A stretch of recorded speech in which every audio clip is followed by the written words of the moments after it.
Hello दोस्तों, नमस्कार। आप सभी लोग स्वस्थ हों, सुखी हों, इसी कामना के साथ वीडियो की शुरुआत करते हैं। और आज का हमारा टॉपिक होने वाला है महाभारत के 10 चर्चित श्राप, जिन्हें जानकर आप हैरान रह जाएंगे। तो हम इसमें आपको 10 टॉपिक बताएंगे, आप प्लीज़ ध्यान से सुनिएगा। तो जैसा कि दोस्तों, संपूर्ण महाभारत चमत्कार, रहस्य, वरदान और श्राप का एक लेखा जोखा है। महाभारत में वैसे तो सैकड़ों श्राप और वरदान मिल जाएंगे, लेकिन हम यहाँ कुछ प्रमुख श्राप के बारे में बताएंगे जो बहुत ही चर्चित रहे हैं। तो जैसा कि दोस्तों, जिसमें सबसे पहला है श्राप है वो है अम्बा का श्राप। सत्यवती के गर्भ में महाराज शांतनु को चित्रांगद और विचित्रवीर नाम के 2 पुत्र हुए। शांतनु की मृत्यु के बाद चित्रांगद राजा बनाए गए, किंतु गांधर्वों के साथ युद्ध में उनकी मृत्यु हो गई। तब विचित्रवीर बालक ही थे, फिर भी भीष्म विचित्रवीर को सिंहासन पर बैठाकर खुद राज्य कार्य देखने लगे। विचित्रवीर के युवा होने पर भीष्म ने बलपूर्वक काशीराज की 3 पुत्रियों का हरण कर लिया और वे उसका विवाह विचित्रवीर से करना चाहते थे, क्योंकि भीष्म चाहते थे कि किसी भी तरह अपने पिता शांतनु का कुल बढ़े। लेकिन बाद में बड़ी राजकुमारी अम्बा को छोड़ दिया गया, क्योंकि वह साल्वराज को चाहती थी। लेकिन साल्वराज के पास जाने के बाद अम्बा को साल्वराज ने स्वीकार करने से मना कर दिया। अम्बा के लिए यह दुखदायी स्थिति हो चली थी, क्योंकि अम्बा ने अपनी इस दुर्दशा का कारण भीष्म को समझकर उनकी शिकायत परशुराम जी से की। परशुराम जी ने अन्याय के खिलाफ लड़ने की ठानी। परशुराम जी ने भीष्म से कहा कि तुमने अम्बा का बलपूर्वक अपहरण किया है, अतः अब तुम्हें इससे विवाह करना होगा, अन्यथा मुझसे युद्ध के लिए तैयार हो जाओ। भीष्म और परशुराम जी का 21 दिनों तक भयंकर युद्ध हुआ। अंत में ऋषियों ने परशुराम को सारी व्यथा कथा और ब्रह्मचर्य के प्रण की बात सुनाई और भीष्म की स्थिति से भी उनको अवगत कराया। तब कहीं परशुराम जी ने युद्ध विराम किया। बाद में अम्बा ने बहुत ही द्रवित होकर भीष्म को कहा कि तुमने मेरा जीवन बर्बाद कर दिया और अब मुझसे विवाह करने से भी मना कर रहे हो। मैं निस्सहाय स्त्री हूँ और तुम शक्तिशाली। तुमने अपनी शक्ति का दुरुपयोग किया है। मैं तुम्हारा कुछ भी नहीं बिगाड़ सकती हूँ, लेकिन मैं पुरुष के रूप में दोबारा जन्म लूँगी और तब तुम्हारे अंत का कारण बनूंगी। गौरव तलब है कि यही अम्बा प्राण त्याग कर शिखंडी के रूप में जन्म लेती है और भीष्म की मृत्यु का कारण बन जाती है। तो ये था हमारा पहला श्राप। अब आइए जानते हैं महाभारत का दूसरा श्राप। एक बार धू नामक वसु ने वशिष्ठ ऋषि की कामधेनु का हरण कर लिया। इससे वशिष्ठ ऋषि ने धू से कहा कि ऐसा काम तो मनुष्य करते हैं, इसलिए तुम 8 वसु मनुष्य हो जाओ।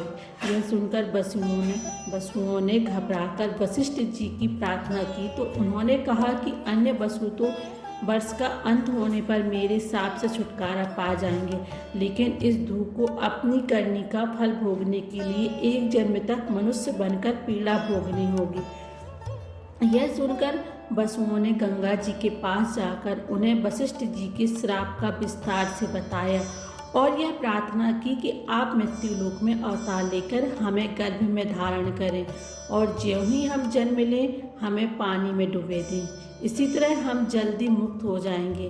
गंगा माता ने स्वीकार कर लिया और वे युक्तिपूर्वक शांतनु राजा की पत्नी बन गई और शांतनु से वचन भी ले लिया। शांतनु से गंगा के गर्भ में पहले जो 7 पुत्र पैदा हुए थे, उन्हें उत्पन्न होते ही गंगा जी ने पानी में डुबो दिया, जिससे 7 वसु तो मुक्त हो गए। लेकिन 8वें में शांतनु ने गंगा को रोककर इसका कारण जानना चाहा। गंगा जी ने राजा की बात मानकर वसुओं को वशिष्ठ के शाप का सब हाल कह सुनाया। राजा ने उस 8वें पुत्र को डुबोने नहीं दिया और इस वचन भंगता के कारण गंगा 8वें पुत्र को सौंपकर अंतर्ध्यान हो गई। यही बालक धू नामक वसु था और यही बालक आगे चलकर भीष्म कहलाया।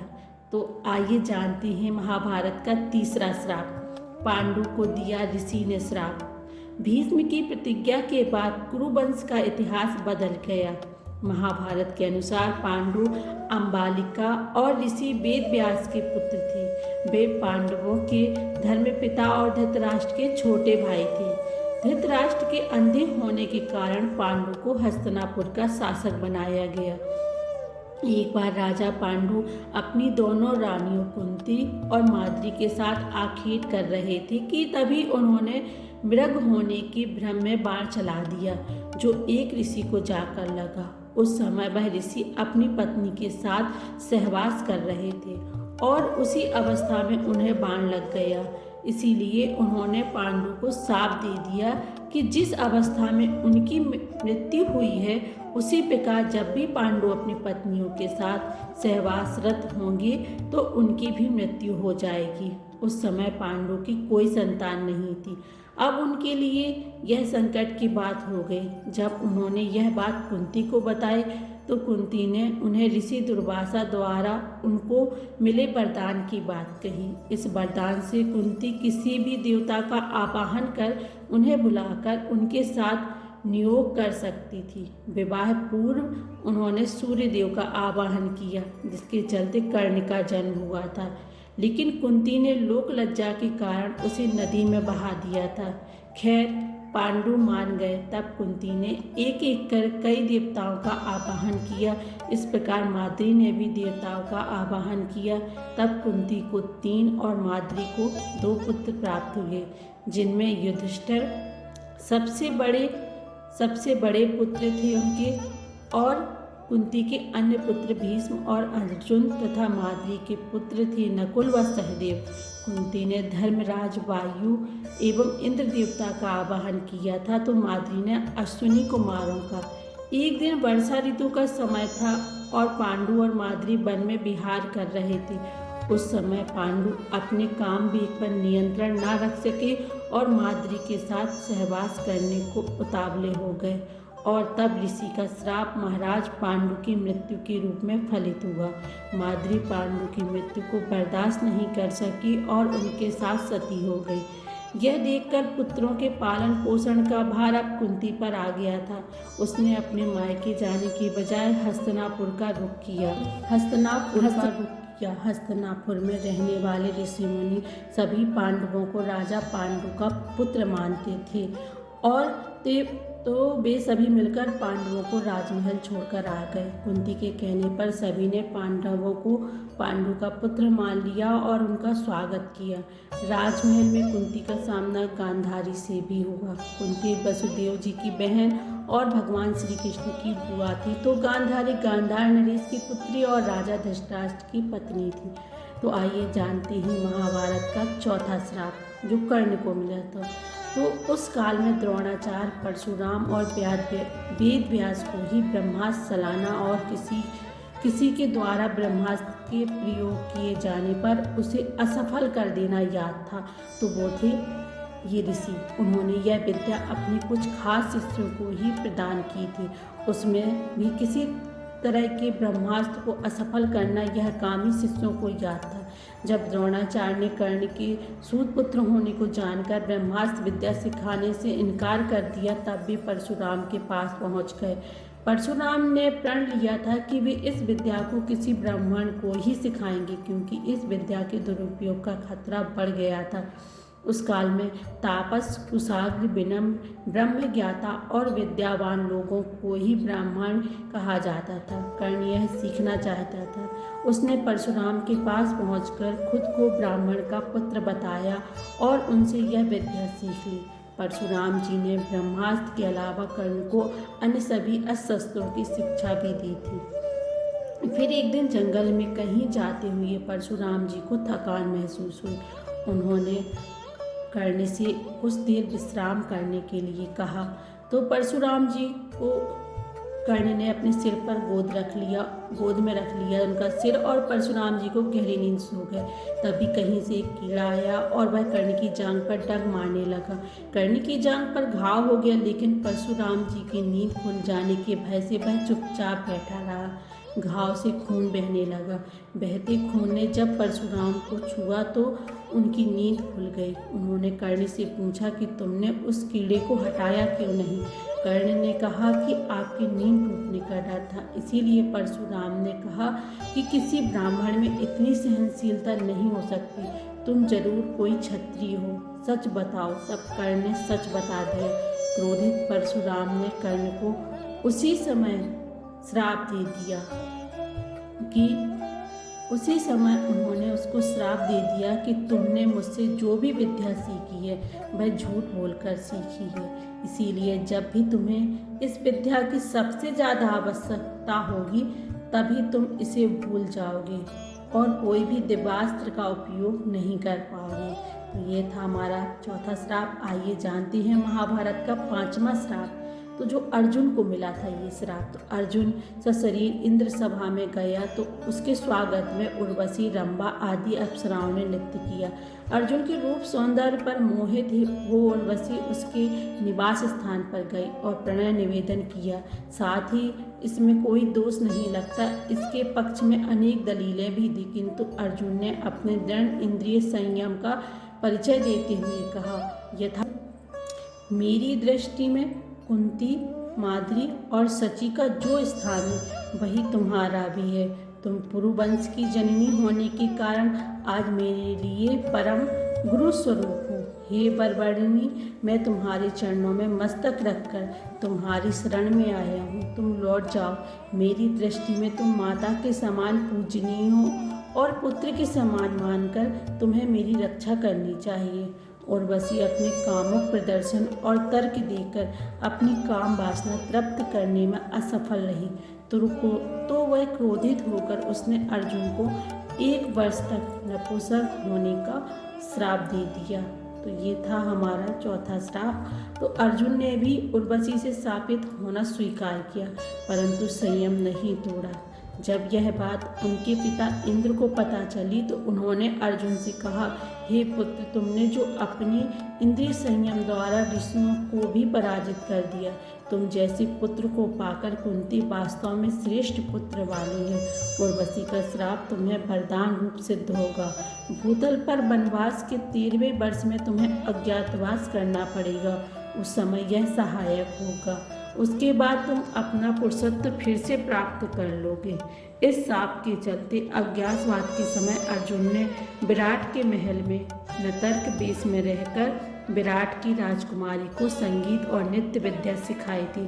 तत्पश्चात वे शाप मुक्त हो गए थे। तो आइए अब हम जानते हैं महाभारत का 6वां श्राप, श्री कृष्ण के वंश के नाश का श्राप। धर्म के विरुद्ध आचरण करने के दुष्परिणाम स्वरूप अंत में दुर्योधन आदि मारे गए और कौरव वंश का विनाश हो गया। महाभारत युद्ध के पश्चात सांत्वना देने के उद्देश्य से भगवान श्री कृष्ण गांधारी के पास गए। गांधारी अपने 100 पुत्रों की मृत्यु के शोक में अत्यंत व्याकुल थी। भगवान श्री कृष्ण को देखते ही गांधारी ने क्रोधित होकर उन्हें श्राप दे दिया कि तुम्हारे कारण जिस प्रकार मेरे 100 पुत्रों का नाश हुआ है, उसी प्रकार तुम्हारे वंश का भी आपस में एक दूसरों को मारने के कारण नाश हो जाएगा। भगवान श्री कृष्ण ने गांधारी से कहा, देवी, मैं आपके दुख को समझ सकता हूँ। यदि मेरे वंश के नाश से तुम्हें आत्म शांति मिलती है तो ऐसा ही होगा। भगवान श्री कृष्ण ने माता गांधारी के उस श्राप को पूर्ण करने के लिए अपने कुल के यादव की मति फेर दी। इसका यह मतलब नहीं है कि गांधारी ने यादवों के वंश के नाश का शाप दिया था। उन्होंने तो सिर्फ भगवान श्री कृष्ण के वंश को शाप दिया था। महाभारत का युद्ध समाप्त हो चुका था। कृष्ण द्वारका में ही रहते थे। पांडव भी युधिष्ठिर को राज्य सौंपकर जंगल चले गए थे। एक दिन अहंकार के वश में आकर कुछ यदुवंशी बालकों ने दुर्वासा ऋषि का अपमान कर दिया। गांधारी के बाद इस पर दुर्वासा ऋषि ने भी श्राप दे दिया कि तुम्हारे वंश का नाश हो जाए। उनके शाप के प्रभाव से कृष्ण के सभी यदुवंशी भयभीत हो गए थे और इस भय के चलते ही एक दिन श्री कृष्ण ने श्री कृष्ण की आज्ञा से वे सभी एक यदु पर्वत पर सोमनाथ के पास स्थित प्रभास क्षेत्र में आ गए। पर्व के हर्ष में उन्होंने अति नशीली मदिरा पी ली और मतवाले होकर एक दूसरे को मारने लगे। इस तरह भगवान श्री कृष्ण को छोड़कर कुछ ही जीवित बचे रह गए। एक कथा के अनुसार सयांग से सांब के पेट से निकले मूसल को जब भगवान श्री कृष्ण की आज्ञा से रगड़ा गया था तो उसके चूर्ण से इसी तीर्थ के तट पर फेंका गया था, जिससे उत्पन्न हुई झाड़ियों को यादवों ने एक दूसरे को मारना शुरू किया था। ऋषियों के श्राप से उत्पन्न हुई इन्हीं झाड़ियों ने तीक्ष्ण अस्त्र शस्त्रों का काम किया और सारे प्रमुख युद्धवंशियों का यहाँ विनाश हुआ। महाभारत के मौसल पर्व में इस युद्ध का रोमांचकारी विवरण है। सारे यादव प्रमुख इसी गृह युद्ध में मारे गए। बचे लोगों ने कृष्ण के कहे अनुसार द्वारका छोड़ दी और हस्तिनापुर की शरण ले ली। यादवों और उनके भोज गणराज्यों का अंत होते ही कृष्ण की बसाई द्वारका सागर में डूब गई। भगवान कृष्ण इसी प्रभास क्षेत्र में अपने कुल का नाश देखकर बहुत व्यथित हुए। वे वहीं रहने लगे। उनसे मिलने कभी कभार युधिष्ठिर आते थे। एक दिन वे इसी प्रभास क्षेत्र के वन में एक पीपल के वृक्ष के नीचे योग निद्रा में लेटे थे। तभी जरा नामक एक बहेलिये ने भूलवश उन्हें हिरण समझकर विषयुक्त बाण चला दिया, जो उनके पैरों के तलवे में जाकर लगा और भगवान श्री कृष्ण ने इसी को बहाना बनाकर देह त्याग दी। महाभारत युद्ध की ठीक 36 वर्ष बाद उन्होंने अपनी देह इसी क्षेत्र में त्यागी थी। महाभारत का युद्ध हुआ था तब भी लगभग 56 वर्ष के थे और जब यह युद्ध और उनका जन्म 3112 ईसा पूर्व हुआ था। इस मान से 3020 ईसा पूर्व उन्होंने 52 वर्ष की उम्र में देह त्याग दी थी। अंत में कृष्ण के पौत्र वज्र अथवा वज्रनाभ द्वारिका के यदुवंश के अंतिम शासक थे, जो यदुओं के आपसी लड़ाई में जीवित बच गए थे। द्वारका के समुद्र में डूबने पर अर्जुन द्वारिका गए और वज्र तथा शेष बची यादव महिलाओं को हस्तिनापुर ले आए। कृष्ण के पौत्र वज्र को हस्तिनापुर में मथुरा का राजा घोषित किया। वज्रनाभ के नाम से ही मथुरा क्षेत्र को वज्रमंडल कहा जाता है। तो ये था हमारा 6वां श्राप। आइए जानते हैं महाभारत का 7वां श्राप। वो था अश्वत्थामा को श्री कृष्ण ने दिया था श्राप। महाभारत के युद्ध में अश्वत्थामा ने ब्रह्मास्त्र छोड़ दिया था, जिसके चलते लाखों लोग मारे गए थे। अश्वत्थामा के इस कृत्य से कृष्ण क्रोधित हो गए थे और उन्होंने अश्वत्थामा को श्राप दिया था कि तू कितने वधों का पाप ढोता हुआ 3000 वर्ष तक निर्जन स्थानों में भटकेगा।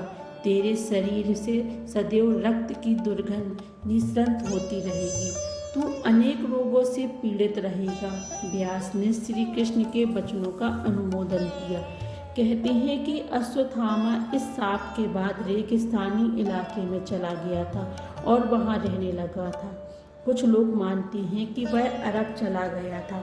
उत्तर प्रदेश में प्रचलित मान्यता अनुसार अरब में उसने कृष्ण और पांडवों के धर्म को नष्ट करने की प्रतिज्ञा ली थी।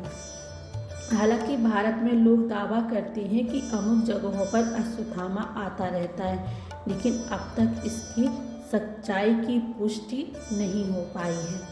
तो दोस्तों, यदि हम यह माने कि उनको मात्र 3000 वर्षों तक जिंदा रहने का ही श्राप था, तो फिर वे अब तक मर चुके होंगे, क्योंकि महाभारत युद्ध को हुए 3000 वर्ष कब के पूरे हो चुके हैं। तो अब आइए जानते हैं हमारे महाभारत का 8वां श्राप। दुर्योधन को जो मिला था श्राप। एक बार वेद व्यास ने धृतराष्ट्र से मिलकर कहा कि महर्षि मैत्रेय यहाँ आ रहे हैं। वे पांडवों से मिलकर अब आप लोगों से मिलना चाहते हैं। वे ही तुम्हारे पुत्र को पांडवों से मेल मिलाप का उपदेश देंगे। इस बात की सूचना मैं दे देता हूँ कि वे जो कुछ भी कहें बिना तर्क वितर्क के मान लेना। मैं ऐसा इसलिए कह रहा हूँ कि मैत्रेय की आज्ञा का उल्लंघन हुआ है तो वे क्रोध में आकर शाप भी दे सकते हैं, इसीलिए शांतिपूर्वक उनकी बातें सुन लेना। अमल करना या नहीं करना यह तुम्हारे ऊपर निर्भर है। इतना कहकर वेद व्यास जी चले गए। धृतराष्ट्र महर्षि मैत्रेय के आते ही अपने पुत्रों सहित उनकी सेवा व सत्कार करने लगे। विश्राम के बाद धृतराष्ट्र ने बड़ी विनय के साथ पूछा, भगवान आपकी यहाँ तक की यात्रा कैसी रही? पांचों पांडव कुशलता पूर्वक तो है ना? तब मैत्रेय जी ने कहा कि राजन, तीर्थ यात्रा करते हुए वहाँ संयोगवश काम्यक वन में युधिष्ठिर से मेरी भेंट हो गई। वे आजकल तपोवन में रहते हैं। उनके दर्शन के लिए वहाँ बहुत से ऋषि मुनि आते हैं। मैंने वही यह सुना कि तुम्हारे पुत्रों ने पांडवों को जुए में धोखे से हराकर वन भेज दिया है। वहाँ से मैं तुम्हारे पास आया हूँ। उन्होंने धृतराष्ट्र से इतना कहकर पीछे मुड़ते हुए दुर्योधन से कहा, तुम जानते हो पांडव कितने वीर और शक्तिशाली हैं। तुम्हें उनकी शक्ति का अंदाजा नहीं, शायद इसीलिए तुम ऐसी बात कर रहे हो। इसीलिए तुम्हें उनके साथ मेल कर लेना चाहिए। मेरी बात मान लो, गुस्से में ऐसा अनर्थ मत करो। महर्षि मैत्रेय की बात सुनकर दुर्योधन को क्रोध आ गया और वह व्यंग्यपूर्ण मुस्कुराते हुए पैर से जमीन को देने लगे। और हद तो तब हो गई जब उसने अपनी जांघ पर हाथ से ताल ठोक दी। दुर्योधन की यह उदंडता देखकर महर्षि को क्रोध आया। तब उसने दुर्योधन को श्राप दिया, तू मेरा तिरस्कार करता है, मेरी बात शांतिपूर्वक सुन नहीं सकता। जा उदंडी, जिस जांघ पर तू ताल ठोक रहा है उसी जांघ को भीष्म अपनी गदा से तोड़ देगा। बाद में कौरवों और पांडवों का घोर युद्ध हुआ और भीम ने दुर्योधन की जंघा पर वार कर दिया। अंत में उसकी जंघा उखाड़ फेंकी। तो ये था हमारा महाभारत का 8वां श्राप। और आइए अब हम जानते हैं महाभारत का 9वां श्राप। द्रौपदी ने घटोत्कच को श्राप दिया था। जब घटोत्कच पहली बार अपने पिता भीम के राज्य में आया तो अपनी माँ हिडिंबा की आज्ञा के अनुसार उसने द्रौपदी का कोई सम्मान नहीं किया। द्रौपदी को अपमान महसूस हुआ और उसे बहुत गुस्सा आया। वह उस पर चिल्लाई कि वह एक विशिष्ट स्त्री है, वह युधिष्ठिर की रानी है, वह ब्राह्मण राजा की पुत्री है तथा उसकी प्रतिष्ठा पांडवों से कहीं अधिक है। और उसने अपनी दुष्ट राक्षसी माँ के कहने पर बड़े ऋषियों और राजाओं से भरी सभा में उसका अपमान किया है।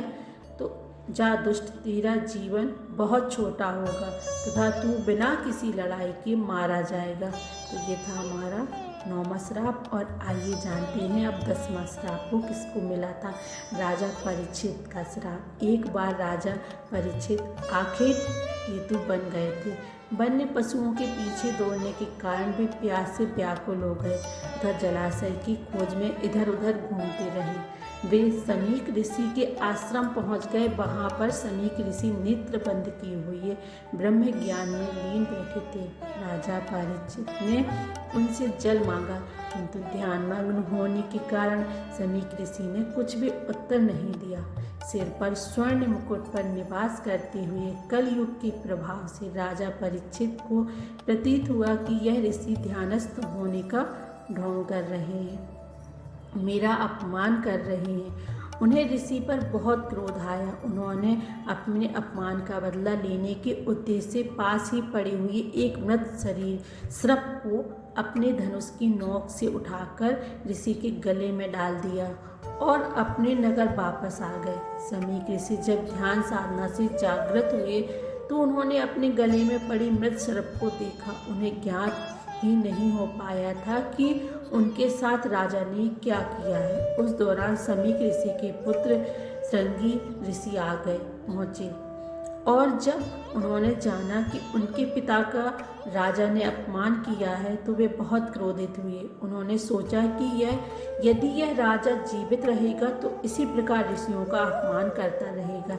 इसी प्रकार विचार करके उस ऋषि कुमार ने तुरंत ही कमंडल से अपना अंजलों में जल लेकर तथा उसे मंत्रों से अभिवादन करके राजा परीक्षित को यह श्राप दे दिया कि जा, तुझे आज से 7वें दिन तक्षक सर्प डसेगा। समीक ऋषि कुछ समझ पाते इससे पहले तो श्रृंगी ऋषि ने श्राप दे डाला। समीक ऋषि ने अपने पुत्र से कहा कि तूने यह अच्छा नहीं किया। वह राजा तो प्रजा का रक्षक है, उसने इतना बड़ा अपराध भी नहीं किया था कि उसे इतना बड़ा श्राप दिया जाए। समीक को बहुत पश्चाताप हुआ। उल्लेखनीय है कि द्रोण पुत्र अश्वत्थामा के ब्रह्मास्त्र प्रहार से उत्तरा ने मृत शिशु को जन्म दिया था, किंतु भगवान श्री कृष्ण ने अभिमन्यु उत्तरा पुत्र को ब्रह्मास्त्र के प्रयोग से बाद में फिर से जीवित कर दिया। यही बालक आगे चलकर राजा परीक्षित नाम से प्रसिद्ध हुआ। परीक्षित के प्रतापी पुत्र हुए जन्मेजय को जब यह पता चला कि मेरे पिता की मृत्यु सर्पदंश हुई है तो उन्होंने विश्व के सभी सर्पों को मारने के लिए नागदाह यज्ञ करवाए थे। उन यज्ञों में नागों को पटक दिया जाता था। एक विशिष्ट मंत्र द्वारा नाग स्वयं यज्ञ से वापस पहुंच जाते थे। देश भर में नागदाह नामक स्थान मिल जाएंगे। सर्पदाह के एक घनघोर यज्ञ की अग्नि से एक करकोटक नामक सर्प ने अपनी जान बचाने के लिए उज्जैन में महाकाल राजा की शरण ले ली थी, जिसके चलते वह बच गया था। तो दोस्तों, ये थे हमारे महाभारत के कुछ महत्वपूर्ण 10 श्राप। तो आप लोगों को यह सुनकर कैसे लगे, आप प्लीज़ कमेंट बॉक्स में लिखकर ज़रूर बताइएगा। और अगर आपको इस प्रकार की वीडियो अच्छी लगती है तो आप इस चैनल को लाइक कीजिए, सब्सक्राइब कीजिएगा। और सभी लोगों को धन्यवाद।